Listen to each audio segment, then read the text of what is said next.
Salut tout le monde, j'espère que vous allez bien. Je vous retrouve cette semaine pour parler de mon allaitement, mon expérience, mais également mes petits conseils à ce sujet. Vous avez été nombreuses à me poser beaucoup de questions. Alors je vais pas répondre sous forme de FAQ parce que je me suis dit que ça allait être vraiment trop long. Mais ce que je vais faire en fait, c'est que je vais tout simplement vous partager mon expérience, ce qui me permettra du coup de répondre à vos questions et puis également de partager mes petits conseils. Mon tout premier conseil à ce sujet, ça va être de ne pas vous mettre la pression au préalable. C'est-à-dire que pendant votre grossesse, vous dites pas il faut que j'allaite, je vois que ça, etc., etc. Parce que je pense que finalement, vous mettre la pression, ça va pas vous aider parce que ce soit pendant la montée de lait, par exemple, s'il faut, vous allez être stressé, donc finalement la montée de lait va mal se faire. Parfois, c'est pas forcément de votre ressort. Il y a des fois, votre bébé il veut pas forcément prendre le sein et ça sera pas forcément de votre faute. Ça va être peut-être parce que votre bébé, il a du mal, parce que finalement vous avez été sous médicaments et c'est déconseillé de l'allaiter. Voilà, il y a plein de choses qui peuvent rentrer en jeu, c'est pas forcément de votre faute et c'est pas forcément de votre ressort. Donc surtout, faut pas se mettre la pression. Moi j'étais partie dans l'optique de me dire, bon, dans l'idéal, j'allaiterai parce que c'est ce qu'il y a de mieux pour mon enfant. Maintenant, si ça ne marche pas, et tant pis, voilà. Pas vous mettre la pression parce que je pense que après tout ça, si vous mettez la pression et que ça ne fonctionne pas, vous allez vous effondrer. Donc c'est pas le but. Enfin finalement il faut que vous soyez solide après pour votre enfant quoi. Un autre conseil c'est de vous informer. Je pense que c'est très important de vous informer histoire d'avoir vraiment toutes les clés en main pour réussir votre allaitement. Donc moi je l'ai suivi par une sage-femme libérale. Donc je vais poser en fait pendant mes cours de préparation à la naissance mes questions sur le sujet. Et j'ai également suivi un cours, on va dire, de préparation à l'allaitement qui était donné du coup dans l'hôpital dans lequel j'ai accouché. Donc renseignez-vous dans la maternité ou alors dans l'hôpital dans lequel vous accouchez s'ils donnent ce genre de cours. Vous pouvez également, je ne sais pas moi, lire des livres ou vous regarder dans les magazines pour vous informer. Vous avez le site de la Leche League. Alors ça ne m'a absolument pas servi avant l'allaitement, mais par contre pendant, c'est vrai que c'est utile si vous avez des petites questions, etc. d'aller sur ce site. Vous trouverez généralement vos réponses. Et également l'application Galia qui peut être très intéressante. Je vous mettrai bien évidemment le site et l'application en barre d'infos. Préparer son allaitement, c'est pas forcément s'informer, c'est également aussi préparer votre poitrine. Moi j'ai eu beau mettre de l'huile sur ma poitrine pendant ma grossesse, etc. À la montée de lait, j'ai eu des vergetures qui ont pété sous la poitrine. C'est comme ça, je pense qu'il y a des fois c'est inévitable. Mais par contre, un mois avant le terme, ce que j'avais fait, c'était que j'avais appliqué de la crème à l'anoline. C'est une crème qui va vous servir avant, mais également pendant l'allaitement. Je vous conseille de commander cette crème sur internet parce que, en gros, en pharmacie, le tube est comme ça et vous le payez 10 €. Alors que moi, le tube est genre comme ça et je l'ai payé 10 € aussi. Il y a quand même, genre, je sais plus, mais la contenance elle est folle quoi, comparée à ce que vous pouvez acheter en France. Donc, moi je l'ai commandé en fait sur Amazon et je crois que la crème venait des États-Unis. Donc, n'hésitez pas à commander ça sur internet parce que c'est vrai qu'elle est très chère, mais elle fonctionne très très bien cette crème. Maintenant je rentre dans le vif du sujet, donc pour moi l'allaitement ça n'a pas du tout été instinctif, que ce soit pour mon bébé ou pour moi. J'avais toutes les clés en main mais en pratique c'était quand même pas la même histoire. Donc lui il trouvait pas forcément, il avait du mal à se positionner, moi pareil j'avais du mal à le positionner, enfin c'était voilà, fallait qu'on nous aide finalement parce que sinon je me disais je vais pas m'en sortir. Alors là j'ai pas eu honte une seule seconde. Quand il fallait appuyer sur le bouton pour appuyer la puéricultrice, je l'ai fait. Donc là après... voilà, enfin vous en foutez, si vous voulez vraiment allaiter votre enfant, vous appelez, on va venir vous aider et on va vous aider à positionner votre bébé et vous montrer un petit peu comment faire quoi, puisque vous l'avez jamais fait. En plus de ça, au début, vous posez des questions parce que la montée de lait se fait dans les environ 3 jours après l'accouchement. Donc normalement, vous avez du colostrum que votre bébé du coup prend. Mais moi je savais pas si je me disais j'ai du lait, je sais pas parce qu'il y avait rien qui coulait donc je me disais j'en sais rien quoi. Et la puéricultrice me disait si vous inquiétez pas ça fonctionne bien parce qu'on voit qu'il avale. Ah bon d'accord, mais c'est vrai qu'au début ça saute pas aux yeux. Par contre une fois qu'elle est arrivée celle-ci, la montée de lait, je dis bien la montée de lait parce que c'est la montée de lait avec un grand la pour moi, ça a été quelque chose. J'avais une poitrine énorme, j'avais chaud, j'ai eu de la fièvre pendant la nuit. J'avais un 3e sein sous l'aisselle, tellement en fait les glandes étaient gonflées, mes seins étaient engorgés, enfin c'était une catastrophe, j'avais super mal. Alors franchement c'est pas une partie de plaisir, pendant 2-3 jours vous allez bien douiller parce que moi c'était une horreur, mais après ça va mieux. Après vous allez voir le bout du tunnel. Je vous dis ça parce que je pense que ça peut repousser pas mal de personnes, de se dire j'ai encore mal, je viens de subir un accouchement et là j'ai encore mal.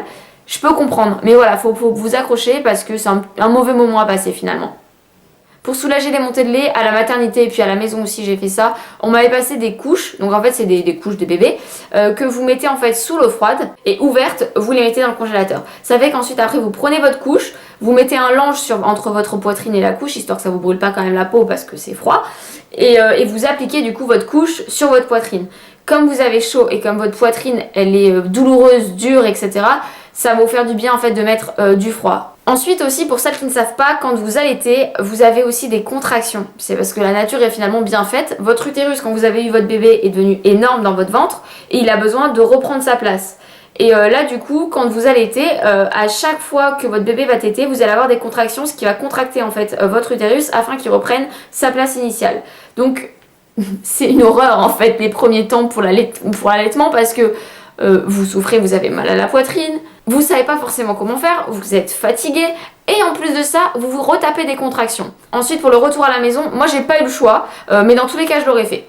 Donc j'ai eu une sage-femme en fait qui est venue à la maison. Je vous dis j'ai pas eu le choix parce que comme j'étais dans la montée de lait, ils voulaient pas forcément me laisser rentrer à la maison. Mon bébé, alors ça allait très bien lui par contre, il avait repris du poids, nickel, il pouvait sortir, mais moi par contre j'avais pas le droit de sortir.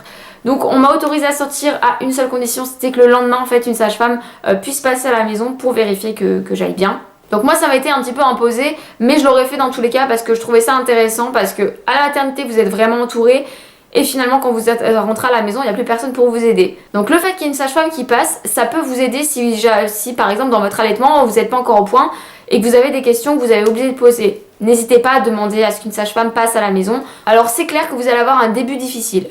C'est pas forcément simple, c'est pas forcément inné d'allaiter, c'est pas grave. Mais c'est vrai que généralement ça prend un mois à ce que vraiment l'allaitement se mette en place. Moi au bout de 2 semaines ça allait déjà. Mais les 2 premières semaines je pense que ça a été un gros capharnaüm finalement. Parce qu'il fallait arriver à bien positionner votre bébé, faire attention que sa bouche soit bien mise, bien le tenir, etc. pour pas que ça vous crée des crevasses parce que vous pouvez avoir des crevasses mais ça va être parce que vous le mettez pas dans la bonne position. Alors j'ai pas eu de crevasses, ça a été très bizarre. Un jour il a vomi et il y a eu du sang et je me suis dit mon dieu qu'est-ce qui se passe. Et en fait c'était moi, j'avais très mal quand il tétait. Ça me faisait, je sais pas comment vous dire, mais limite ça me brûlait en fait quand il tétait. Mais j'avais pas de crevasse. Donc je pense qu'en fait je devais avoir une crevasse, j'en sais rien, interne. Donc là ce que j'ai fait c'est que j'ai appliqué ma crème après chaque tété pendant un mois. Là je le fais plus parce que j'en ai plus l'utilité. Mais en fait pendant un mois non-stop après chaque tété je mettais la crème que je vous ai présentée juste avant. Et comme après j'avais très mal en fait quand il tétait, la période où il y a eu cette, je sais pas, peut-être crevasse interne, je n'en sais rien. Là c'était tellement un supplice de l'allaiter que j'ai acheté en fait des bouts de sein en silicone. Très pratique, alléluia, c'était genre le bonheur. J'ai fait ça pendant 1 semaine et demie et puis petit à petit j'ai retiré les bouts de sein. Une tétée je mettais les bouts de sein, l'autre tétée je mettais pas, une tétée je mettais les bouts de sein, l'autre tétée je mettais pas, voilà. J'ai fait ça après pour vraiment commencer à m'en séparer on va dire. Et puis finalement je les ai plus jamais utilisés. Mais ça a quand même sauvé mon allaitement parce que j'avais tellement mal que franchement il y avait moyen que ça s'arrête là parce que j'avais trop mal quoi. Ensuite au début on a toujours à réfléchir genre attends je lui ai donné le sein gauche la dernière fois et là je dois lui donner le sein droit je sais plus etc. Et c'est pas instinctif en fait comme là maintenant moi après 2 mois ça l'est beaucoup plus. Dans ces cas là moi je vous conseille de prendre un élastique pour les cheveux, de vous le mettre en fait au poignet. Moi ce que je faisais c'est que en fait quand j'avais donné le sein droit je le mettais au droit, je savais que du coup quand j'allais donner le sein gauche, j'ai donné le dernier c'était le sein droit et je le passais du coup sur mon autre poignet etc. Voilà c'est ce que je faisais au début et puis comme vous voyez là il a 2 mois et j'ai plus de bracelet parce que je sais exactement comment ça fonctionne. Mais c'est vrai qu'au début on n'a peut-être pas trop nos repères donc voilà c'est comme ça que je faisais si ça peut vous aider. Ensuite, je vous conseille de boire beaucoup d'eau. Moi déjà j'avais super soif, au tout début de l'allaitement j'avais une soif pas possible. Donc mettez une bouteille d'eau à proximité à chaque fois parce que votre corps en a besoin en fait. Vous allez produire du lait donc il faut automatiquement que vous ayez beaucoup d'eau. Ou alors je vous conseille aussi les tisanes d'allaitement. Moi j'en prends actuellement 1 par jour. Et sinon ma sage-femme m'avait conseillé surtout pendant la période de pic de croissance, on en parlera juste après, voilà d'en prendre pas mal pendant cette période. Ensuite à la maternité vous avez besoin de noter en fait toutes vos tétées. Donc on vous dit voilà vous avez donné à quelle heure etc, quel sein patati patata. Bref du coup on vous fait tout noter mais une fois chez vous franchement ne notez plus rien parce que moi je pense que c'est juste... vous stressez pour rien parce que l'allaitement vous n'avez pas besoin de réfléchir. En fait votre bébé dès qu'il pleure c'est qu'il a faim et vous prenez, vous le mettez au sein point barre. Donc il n'y a pas besoin de forcément tout noter. En plus de ça, vous allez voir, je sais pas, vos amis qui vont dire ah bah moi je lui donne tant, etc. Et c'est pas pareil parce qu'en fait on est déjà toutes différentes. Vos bébés sont pas forcément les mêmes que ceux de vos copines. Et alors je ne parle pas de celles qui donnent le biberon, c'est encore une autre histoire. Donc voilà, surtout ne pas vous comparer aux autres. Et je pense que ne pas noter les tétés, vous l'avez fait à la maternité, faites-le peut-être aller les premiers jours à la maison, histoire de vous rassurer. Mais après c'est à la demande quoi, donc c'est votre bébé qui va vous demander quand il aura faim, vous allez le savoir, pas besoin de noter quoi que ce soit. Et là pour le coup ça sera instinctivement. Après toute cette mise en place, on va dire technique, qui va prendre en règle générale, en moyenne, je parle en moyenne, moi ça a pris environ 2 semaines, mais en moyenne ça prend 1 mois. Donc il y en a ça va prendre un petit peu plus, faut pas s'inquiéter. Vous avez au bout de 3 semaines de votre enfant le pic de croissance qui va venir taper à votre porte gentiment. Alors moi j'ai été assez surprise parce qu'en fait, alors au début pour l'allaitement il tétait et la nuit il me laissait, enfin moi je sais pas mais il a toujours eu conscience en fait qu'il y avait la nuit et le jour. S'il se réveille dans la nuit c'est parce qu'il a faim mais 2 secondes après il se rendort en fait, hein. Il mange, il dort, voilà globalement. Donc il fait pas encore ses nuits, hein. Je ne suis pas encore. Donc voilà, je reviens du coup à mon allaitement et à ce fameux pic de croissance. Donc moi globalement le premier mois il dormait de 4 à 5 heures par nuit d'affilée. Moi je trouvais ça assez fou et je me suis dit bon bah tant mieux, ça va être comme ça. Sauf qu'en fait au bout de 1 mois, donc quand il a eu 1 mois, là il y a eu le pic de croissance qui a fait qu'en fait je lui donnais à manger toutes les 2 heures voire toutes les heures et demie. Et là ça a été épuisant. Donc j'ai une amie qui m'a dit non mais t'inquiète et tout, ça va pas durer, ça dure que quelques jours. Moi ça a duré 2 semaines. Donc j'étais épuisée, j'étais lessivée, j'avais des cernes jusque là, des poches sous les yeux, j'en pouvais plus. C'est dans ces moments-là où on se dit je vais peut-être arrêter d'allaiter parce que j'en peux plus. Faut pas arrêter parce que c'est un mauvais moment à passer encore une fois. Moi c'est toujours ce que je me dis. J'y vais et puis au bout d'un moment on verra. Voilà, je me suis pas mis en tête je vais allaiter jusqu'à tel âge. On verra. Si le jour où j'en ai marre, j'en aurai vraiment marre. Mais à chaque fois je me dis allez c'est bon, tiens le coup. Chris me disait mais c'est pas possible, là, c'est une catastrophe, hein. Il me voyait dépérir quoi. Il me disait mais de jour en jour c'est pas possible quoi. Mais faut s'accrocher. Apparemment du coup vous avez le pic de croissance à 3 semaines, 3 mois et 6 mois. Voilà, écoutez là il vient d'avoir 2 mois. J'ai pas hâte les 3 mois, hein. Je vous le dis clairement, j'ai pas hâte. Hein. Après ce pic de croissance, il a un peu plus redormi, etc. Mais finalement, là, je sais pas, mais il me réveille 2 fois par nuit. Et après, franchement, il n'y a pas vraiment de règle. Hein. Je vais pas vous dire, il tète toutes les temps. Ça dépend des fois, en fait. Je fais même plus attention à ça, quoi. Donc, allaiter, c'est fatigant. Ça, c'est clair et net. Là, actuellement, il vient d'avoir 2 mois. Je suis encore fatiguée d'allaiter, les nuits sont toujours courtes, hein, mais je me dis que c'est ce qu'il y a de mieux pour lui. Donc voilà, j'ai un allaitement qui marche bien, j'ai pas mal quand j'allaite, c'est hyper pratique aussi je trouve parce que finalement vous avez tout à portée de main. Hein, quand vous avez besoin de le nourrir, vous avez qu'à lever votre t-shirt. Et sans compter que bien évidemment l'allaitement c'est quand même ce qu'il y a de mieux pour votre enfant. Mais si ça vous tient à cœur, alors accrochez-vous quoi, parce que c'est certes vous allez avoir des mauvaises périodes. À passer, c'est clair et net. Moi, il y a des fois, je suis lessivée, il y a des fois, je suis vraiment très fatiguée, mais il faut continuer. Dans ces moments-là, en fait, je relativise et je me dis, écoute, alors là, pour toi, personnellement, tu souffres, on va dire, parce que t'es fatiguée, mais lui, je vois qu'il est en pleine forme, je vois que l'allaitement, ça lui correspond tout à fait, il prend bien du poids, il grandit bien. Alors, j'ai pas envie d'en changer pour lui, parce que si finalement, je change et que je le mets au lait en poudre, et que là ça nous attire plus de problèmes qu'autre chose dans le sens où tel lait ne lui convient pas, on va prendre tel lait, finalement ça va peut-être pas lui convenir. Donc déjà trouver le bon lait adapté à votre enfant. S'il faut il va commencer à faire beaucoup plus de coliques et là vous allez quand même pas dormir. Donc je me suis dit ça lui convient, c'est ce qu'il y a finalement de plus sain et de mieux pour lui. Ensuite ça m'est arrivé de sortir sans bébé, donc Chris l'avait gardé par exemple, et là j'avais tiré mon lait. Ça m'est arrivé 3 fois hein, pour être honnête. Donc je n'ai pas acheté de tire-lait, j'en ai loué un en fait à la pharmacie, on m'avait fait une ordonnance à la sortie de la maternité. C'est un tire-lait de la marque Medela, si voilà je vous le conseille parce qu'il fait pas mal du tout. Maintenant comme je vous le dis, je m'en suis servi uniquement 3 fois. Parce qu'en fait je sors jamais sans mon bébé quoi. Il y avait une question qui est souvent revenue, c'était est-ce que j'ai déjà allaité en public ou est-ce que je compte le faire. Alors oui j'ai déjà allaité en public et pour tout vous dire un lieu très public, j'ai allaité en terrasse. Voilà, j'étais dans un café, j'ai allaité en terrasse. J'ai mis en fait un lange, ça c'est ce que je fais très souvent pour allaiter parce que je suis quand même pudique et que j'ai pas envie de sortir ma poitrine à tout va. Mais je prends mon lange, je fais un nœud, je le passe par la tête et ensuite je mets mon bébé dessous et là je peux l'allaiter en toute discrétion. Donc voilà, c'est comme ça que je fais en fait en général pour l'allaiter en public. Après, ce qu'il y a de très important aussi par rapport à l'allaitement, parce qu'il y a des fois où vous pouvez vous dire ah bah, finalement l'allaitement ça convient pas à mon bébé parce qu'il a beaucoup de coliques, etc.